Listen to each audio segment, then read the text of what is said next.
Hola amigos de las redes sociales, qué gusto coincidir de nuevo en Genuina la Conversación para nuestra plataforma de Ensalada de Grillos. Y en esta ocasión tengo el gusto de platicar con un buen amigo, el doctor James Gómez Montes. Doctor, primero, gracias por aceptar esta conversación. No, Ciro, al contrario, gracias a ti por la oportunidad de esta entrevista. Muy a gusto aquí con ustedes. Yo quiero platicar muchas cosas con usted. Tiene una vasta experiencia, usted es médico cirujano, veo su currículum muy amplio, experto en temas de epidemiología, exsecretario de salud y actualmente es director médico del Sanatorio Muñoa, muy conocido aquí en Tuxtla Gutiérrez. A mí me gustaría un poquito, doctor, que nos platique de su trayectoria en esto de la epidemiología, porque hacia allá quiero ir. ¿Cómo empezó en estos temas? Bueno, yo estudié en la UNAM y cuando salí a mi servicio social, yo escojo venirme a Chiapas, era mi meta. Soy chiapaneco y quería vivir y desarrollarme en Chiapas. No, yo nací en el municipio de Pijijiapan, en la costa del estado. Así es. Y entonces regresé a hacer mi servicio social a Chiapas y me voy a Tonalá. Ahí hice mi servicio social, terminando por la necesidad que uno tiene de trabajar. Pedí espacio para trabajar dentro de la Secretaría de Salud allá en Tonalá, en la jurisdicción sanitaria, y me dijeron que sí, pero solo había un contrato para epidemiólogo. En ese momento yo no sabía ni qué era la epidemiología, a mí me gustaba estar en el quirófano, a mí me gustaba la cirugía en ese momento, pero acepté por la necesidad de trabajo. ¿Usted es cirujano general? Soy médico general. Okay. Y de ahí el título siempre dice médico cirujano, así sale el título.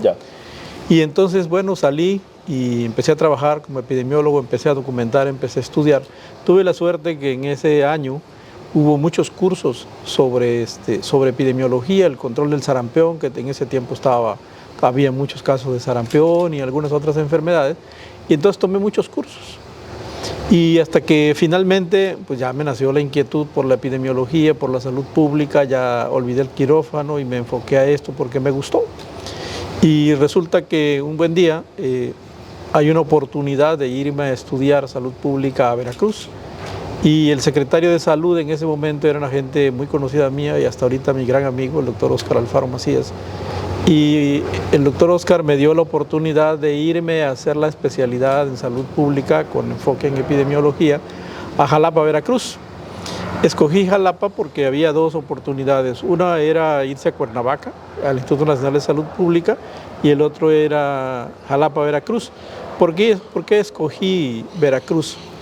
Porque irse a Cuernavaca, esa maestría está enfocada más hacia la investigación. Por supuesto es excelente, pero está enfocado más hacia la investigación, y Veracruz estaba enfocado más hacia la prestación de los servicios de salud pública. Por eso escogí irme a Veracruz y ahí hice la epidemiología. Regresé terminando, bueno, yo nunca dejé Chiapas, iba y venía hacia Jalapa. Terminé y ya me nombraron epidemiólogo de Tonalá, me renombraron porque ya había sido epidemiólogo de la jurisdicción de Tonalá, hasta que un día el secretario de salud en su momento, el doctor Alberto Cancino Gamboa, me invita a trabajar con él y me invita a ser jefe de la jurisdicción de Villaflores. Así me fui a Villaflores como jefe de la jurisdicción. Posteriormente me invitan a un reto muy grande. Recuerdo que me dijo el secretario, va el gobernador para allá y quiere hablar contigo.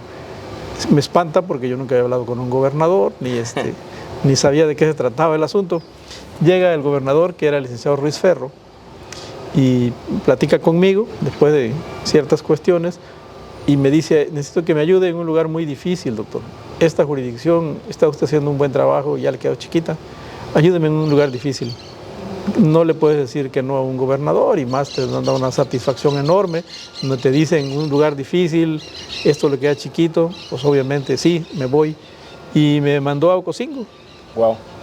Fui a Ocosingo, posterior al levantamiento armado, te hablo de 1996, por ahí.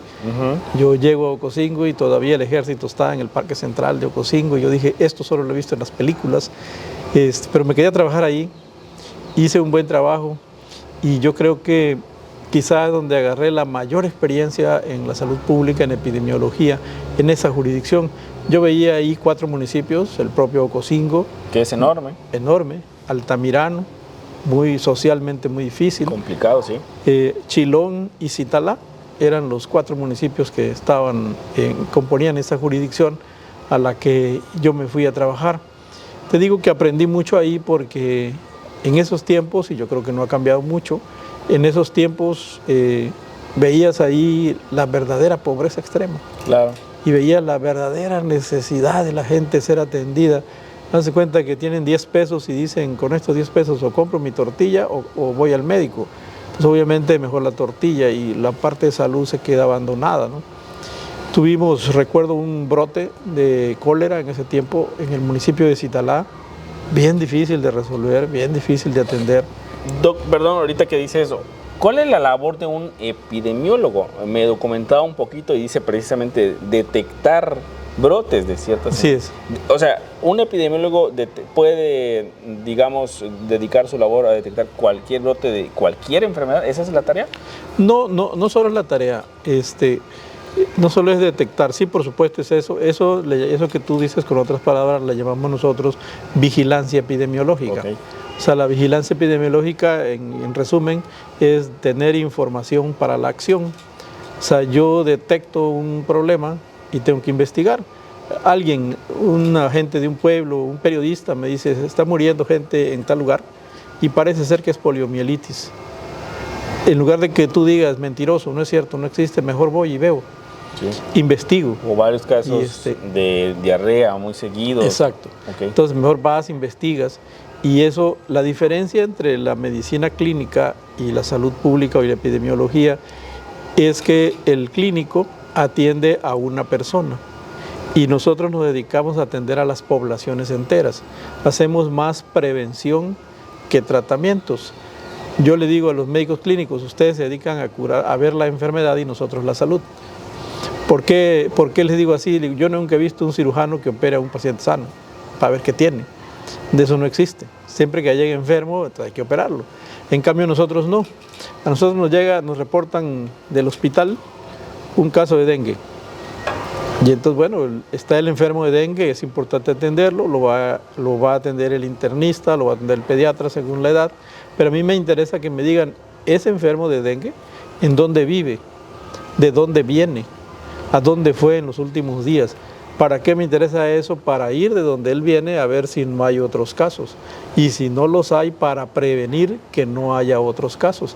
Esa es la función de la... Doctor, ¿a usted le tocó lidiar, si no me recuerdo, con la pandemia de la influenza? Así es. ¿Era usted secretario de salud en ese tiempo? Yo le digo bendita influenza porque gracias a la influenza me hicieron secretario de salud. No, yo estaba en ese momento cuando empezó la pandemia de influenza, yo era subdelegado médico del ISSSTE. Ok. Y el gobernador forma algo que le llamó... Era el gobernador Juan Sabines. Juan Sabines, sí. Le llamó un consejo consultivo ciudadano. Y entonces en eso llegábamos todas las instituciones e invitaba a las asociaciones médicas a esas reuniones. En una reunión yo opiné y gracias a esa opinión, terminando la reunión, el gobernador me dijo, ¿en dónde trabaja? Pues trabajo en el ISSSTE, soy el subdelegado médico. A partir de ahí empecé a tener una relación más corta con él y después de eso él me invita a ser secretario de salud. ¿Por qué razón? Porque él decía, los pacientes llegan a los hospitales, los están atendiendo los internistas, los neumólogos, los pediatras, pero afuera, ¿quién me ayuda a detener esto? Sí. Y él tenía mucha relación con la Organización Panamericana de la Salud. Y ahorita digo, bueno, me gustaría que nos hablara del tema del COVID después, pero igual que el COVID, la influenza tomó a todos por sorpresa. Por supuesto, claro que sí, no la esperábamos, era algo desconocido. Sabíamos que existía una influenza de tipo B, que le llamamos estacional, que es una gripa común y corriente. La que daba sobre todo en temporadas de frío. En temporada de invierno. Esa la conocíamos, pero no conocíamos el H1N1. No existía, igual que para el COVID, no existía una vacuna en ese momento solo para la B, sí, pero no te protegía contra la influenza H1N1. Entonces se inicia esto, el gobernador le pregunta al doctor Philippe Lamy, que era el titular de la OPS en México, el representante OPS en México, ¿Y quién me puede ayudar afuera para controlar esto? Entonces Philippe Lamy le dice, pues requiere usted de epidemiólogos. Obviamente él no era experto en estas cosas y pregunta, ¿y hay en Chiapas esos especialistas? No, pues sí hay. Entonces le hacen una relación y obviamente quien hizo la relación tuvo la buena aventura de ponerme en primer lugar. Y luego ya le preguntan a Philippe Lamy, estos son los epidemiólogos que hay en Chiapas, ¿conoces alguno? ¿Me recomiendas a alguien? Sí, nos conocíamos, estábamos haciendo trabajo juntos y ya le dijo que yo. Entonces ya me invita el gobernador a ser secretario de salud en plena pandemia. O sea, la influenza lo hizo ser secretario de salud. Así es, en plena pandemia, por eso le digo bendita influenza.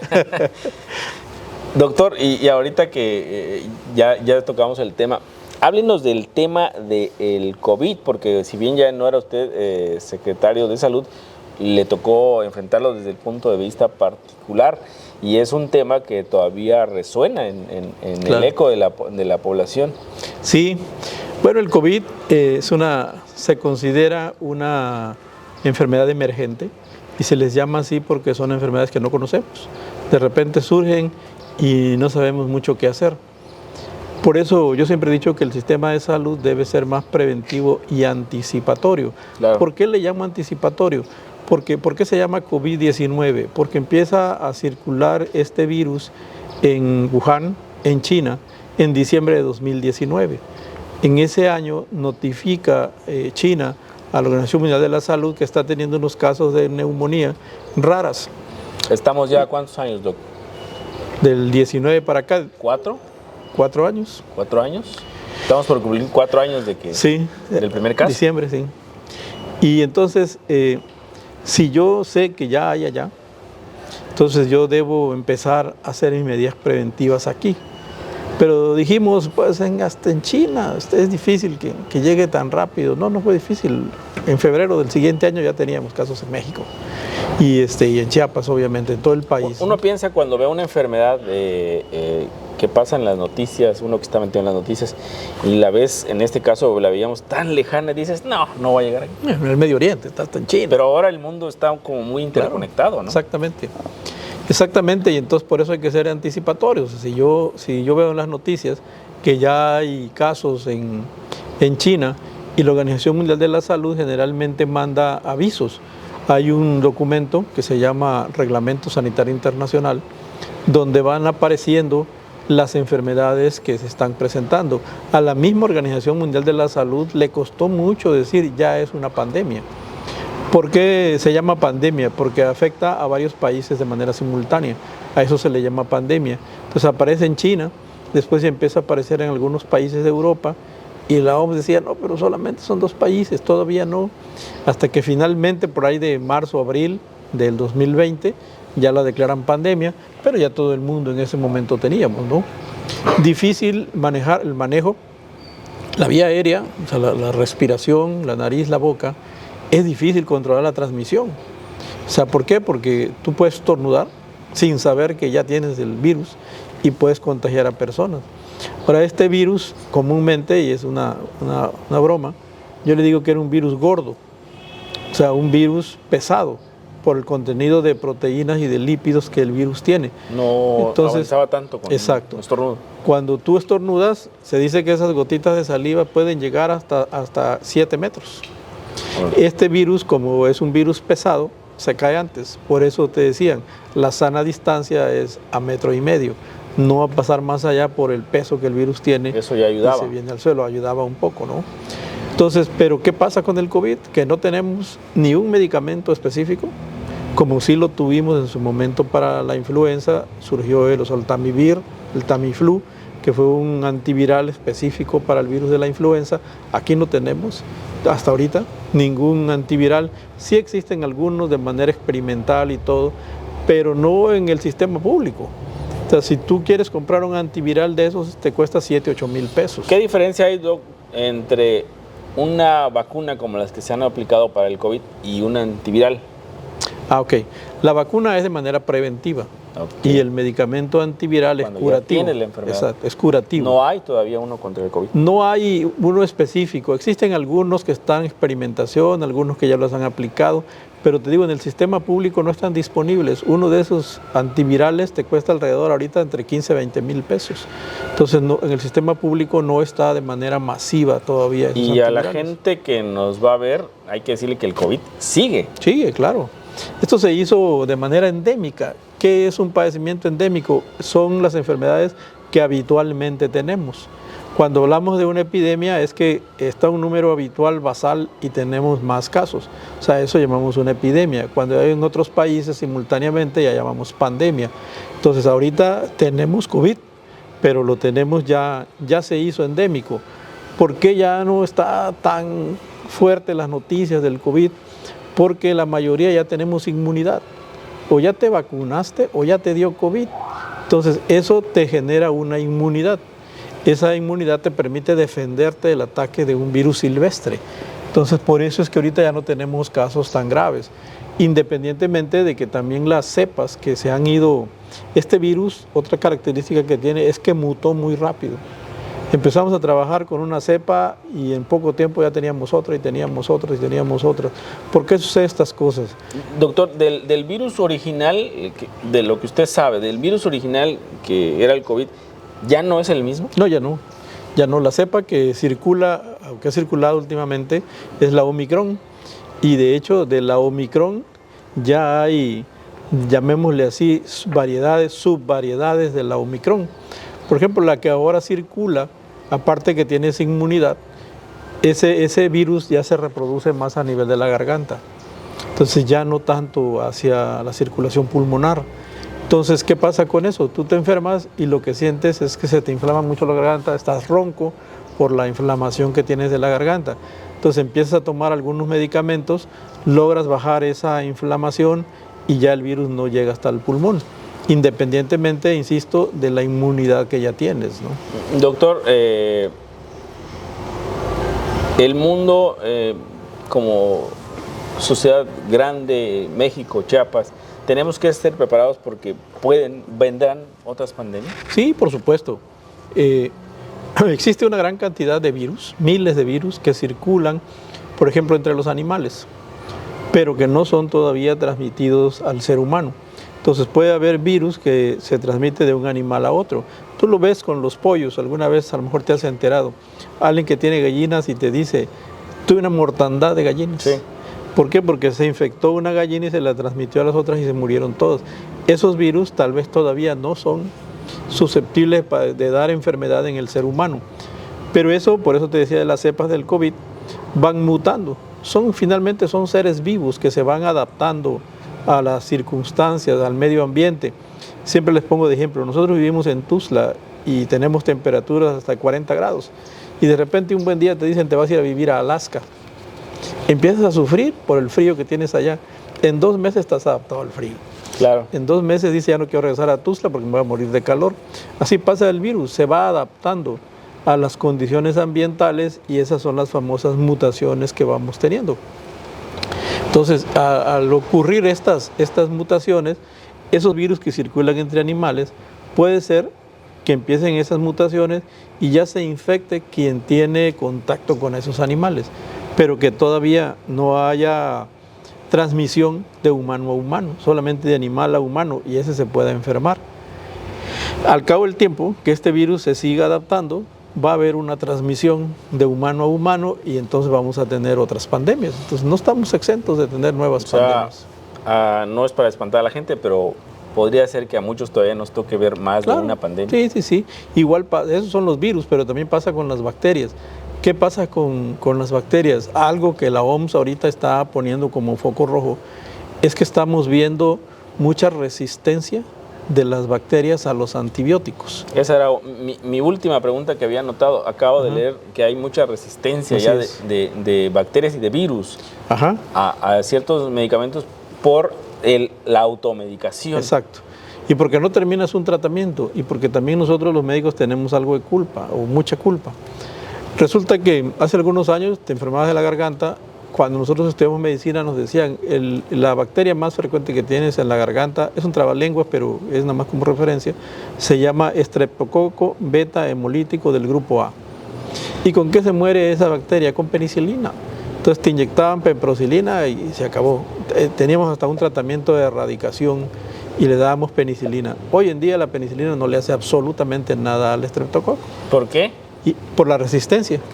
Entonces empezamos a abusar. Usó, por llamarlo así, indiscriminadamente. Claro, y porque las farmacias te vendían la penicilina como vender dulces. Actualmente ya no. Actualmente todos los antibióticos se venden con receta. Sí, claro. Así lo dice la legislación y así se está haciendo. Pero aún así, como ciudadanos le tratamos de sacar la vuelta, sí, ¿no? A ver cómo, el mercado negro. ¿Cómo conseguimos el antibiótico sabiendo que estamos generando un problema? Y entonces, ¿qué pasa? En la culpa que nosotros los médicos tenemos es que ahora te llega un paciente que te dice que le duele la garganta y le metes ceftriaxona. O sea, ¿qué es eso? Un antibiótico de amplio espectro. Sí, se va a ir. Y tú dices, qué bueno es este doctor, rápido me lo quitó. Sí, pero te está haciendo un daño. Es como lanzar una bomba y se muera todo lo que haya. Aunque le pegue. ¿Por qué le llamamos de amplio espectro? Las bacterias, hay una manera de teñirlas en el laboratorio que se llama tinción de Gram. Y nosotros decimos son Gram positivos, los que se pintan de color rosado con esa, y los Gram negativos. Entonces, hay antibióticos solo para Gram positivos y hay antibióticos solo para Gram negativos. Entonces, pero estos antibióticos le pegan a los dos. Por eso ahora el médico receta ceftriaxona y hasta te dicen, es que voy con todo desde el principio. Sí, pero le estás dando a los dos. Y en eso te llevas la flora normal. Las bacterias que son normales en tu organismo, que las necesitas, por ejemplo, para digerir los alimentos. ¿Y ahora qué estamos haciendo? Ya te recetan sinuberase, ya te recetan esos probióticos. ¿Para qué sirven? Para regenerar la flora bacteriana normal que te la llevaste con los antibióticos que le estás dando. Entonces, estas bacterias están haciendo resistencia. Y máximo que un antibiótico al menos se debe tomar 7 días. Esa recomendación sería básica de usted hacia la gente. No exagerar en el uso de antibióticos. Así es.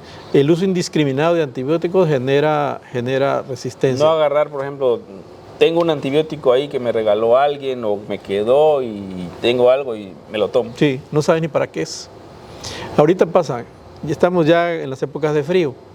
Entonces, el 80% de las infecciones de vías respiratorias altas es por virus. Y entonces la gente va a consulta y hasta se enoja si no le recetas un antibiótico. Cierto. Entonces, oye, es viral, hermano, o sea, no necesitas que te dé antibiótico. A los virus no les hacen nada los antibióticos. Los antibióticos son para bacterias. Y entonces la gente hasta se molesta. Este médico no sirve, no me recetó antibióticos, no sabe.